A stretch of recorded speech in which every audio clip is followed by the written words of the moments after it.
You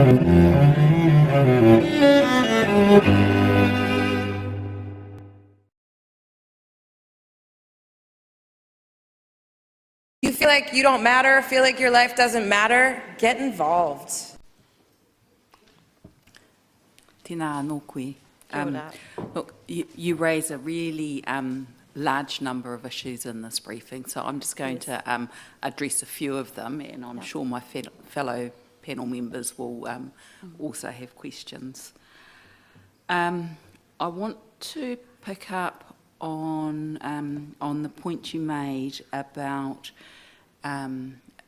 without notice uplifts, and particularly that it's been identified that there has been an average of 60-odd days within which Oranga Tamariki could have worked with the whānau and the hapu mama in order to develop an agreed plan.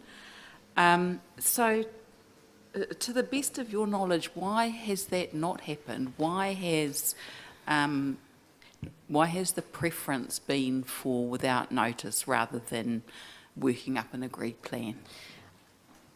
I believe that if you look at the method in which babies have been taken over the last 4 years, most of them have been through Section 78 without notice. So Peter Boschia, the Ombudsman, identified the majority of the babies taken were Section 78.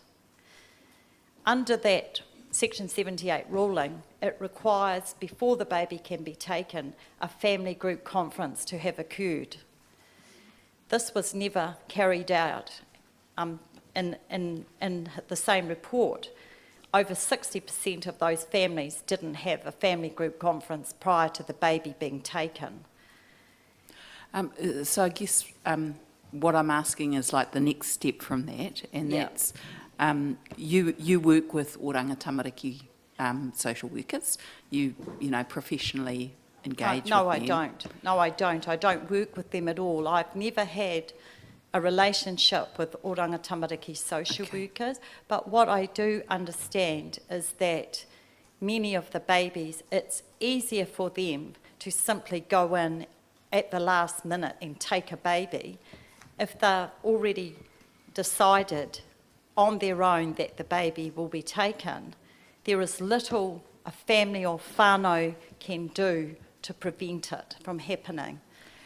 So you're not aware of the why of it, of the why they decide to do it without notice rather than with notice and discussion? I would say that it is it's just the easier. It is personal and institutional racism that allows an organisation, a state organisation, to steal a newborn baby.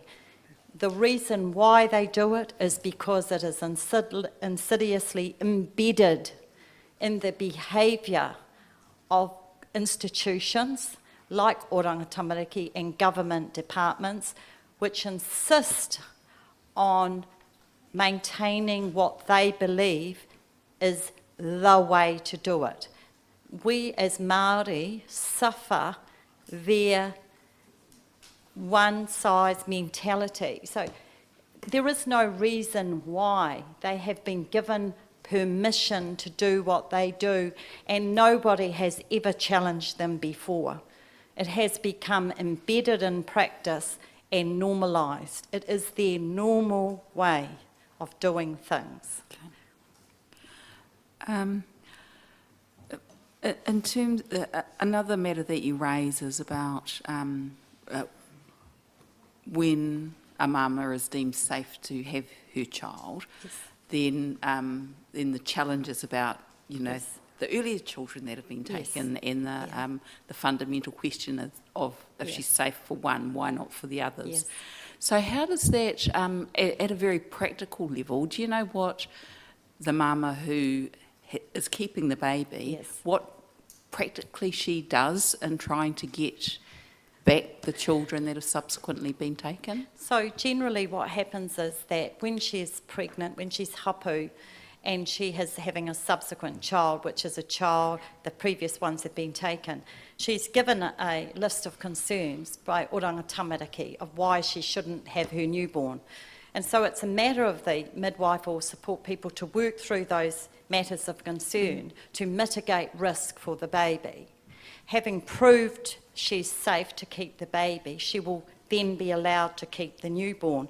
Now, a newborn baby is more vulnerable than children because of its needs. It has high needs. However, once she has successfully been able to keep her newborn, she is still on the same fight to get back the previous children or the siblings. And it's almost like the fact that she's jumped over one hurdle doesn't automatically give her or support her in any way in being reunited with the other children. There's also an argument that I've heard that it is cruel to take a child that's been given to a caregiver and the caregiver's had the child for 4 or 5 years and then give it back to its mother. So there's a debate and an argument about, I've heard, 2 wrongs don't make a right. You can't take a baby that's been given with a foster parent for 5 years and give it back to its mother.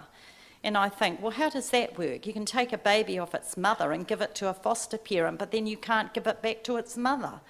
That's a huge issue. It could be easily dealt with if we had programs set up, reunification programs, whereby foster parents and mothers whose children have been taken are put through a supportive program of reunification so that their children could be safely supported back into their home with their mother and their whānau. I think that's a huge gap in care and negligence on the Crown.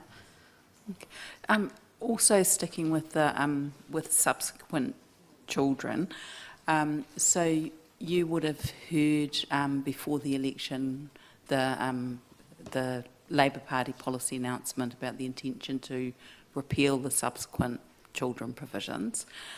So just asking, if that happens, do you think that will help with the issue that you talked about a bit earlier on free birthing, mums birthing without any health service support and access to other support services?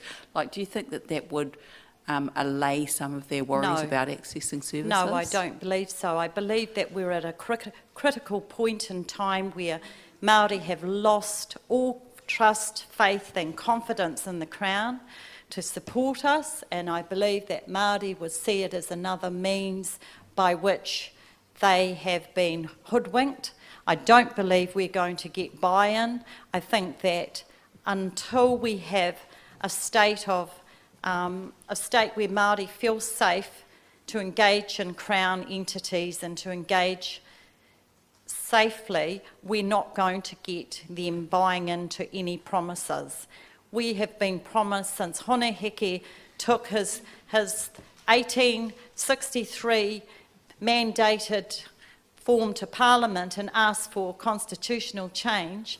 We've not received any fair sense of entitlement as tangata whenua and as Indigenous people of this country. There has been nothing. It has been devoid of honour, devoid of truth and devoid of care.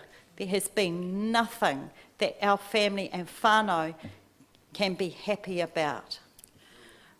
I just want to turn to a comment that you made, which was about the permanent removal of children, and particularly when they are removed to a caregiver or foster offshore. Yes. To your knowledge, what's the prevalence of this practice? Do you have any sense of the children that you know of from this little here, whether or not it's a large practice or it's an occasional practice?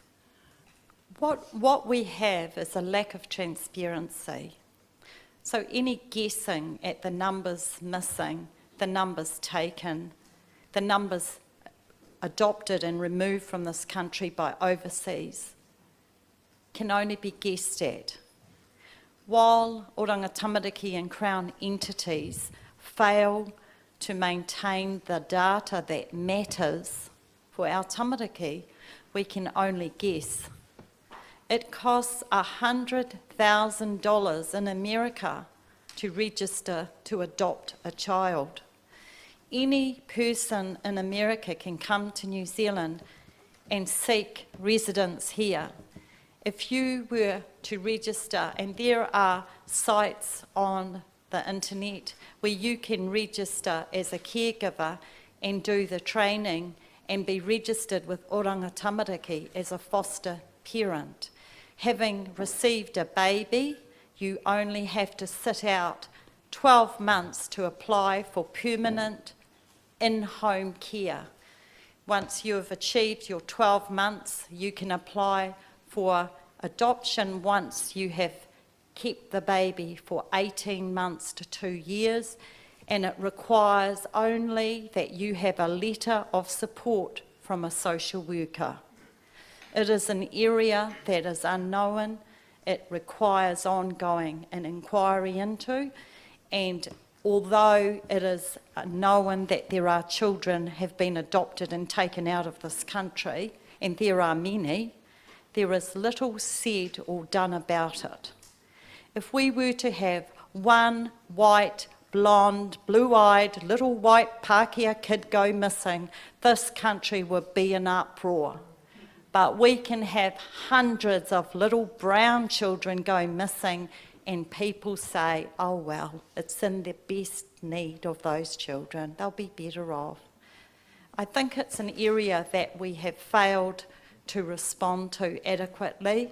It needs an inquiry, and I think the parents of children missing, and there are many, need answers, as we all do, as do we all. Thank you. Thank you. Ms. TeHuia, we have asked Crown Council last week for data on transfers overseas of tamariki in the last 5 years, so Yes. we await that information. Thank you. Tēnā koe. Kia ora. Some of my questions have been asked by my colleagues, so I'm just going to take a slightly different approach. Last week we heard from a number of witnesses who talked about demolishing Oranga Tamariki or refurbishing the whare. Would you like to proffer your opinion on which one it should be? As I've said many times, Oranga Tamariki is the ambulance at the bottom of the cliff. If we had sufficient means to which our families, our whānau, our Māori whānau could live in society free from endangerment of state intervention, we wouldn't require an Oranga Tamariki. If we had a proper education system where our children could gain the qualifications to get decent jobs, if we could have jobs where our families could get a decent income, if we had housing where our families didn't have to live in 4 and 5 whānau in one house in dilapidated housing. But when we do acknowledge, and I do acknowledge, there are children who do need care and protection at times, then I believe those programs need to be supported by whānau, and that those programs need to show that they meet the obligations under Te Reti o Waitangi. And I have had the privilege of receiving a copy of every contractor and funder in New Zealand over the last 3 years who have a contract with Oranga Tamariki. It is a $2.8 billion industry, and at least 78% of the providers on that list are non-Māori. And so what we're talking about is a multi-billion-dollar industry. If we think about America, it's a $3 trillion industry, where $11.8 billion is spent on Native American Indians. In Canada, it's a $15 billion industry, and in Australia, it's a $7.5 billion industry. So when we talk about child welfare and Oranga Tamariki, we are only singularly talking about a small part of a huge complexity of commercial productivity, and tamariki Māori are the feeders of that. They are the ones that maintain that industry. And the more whānau Māori who are marginalised, who are poor, who are vagrant, who are struggling to survive, are feeders into that industry. And you say, how do we fix Oranga Tamariki? It is a huge complex of government industries that need fixing. Tēnā koe. Kia That ora. was certainly some of the messages we heard last week around the whole system. But just to focus on Oranga Tamariki, as this is part of Kia ora. our inquiry.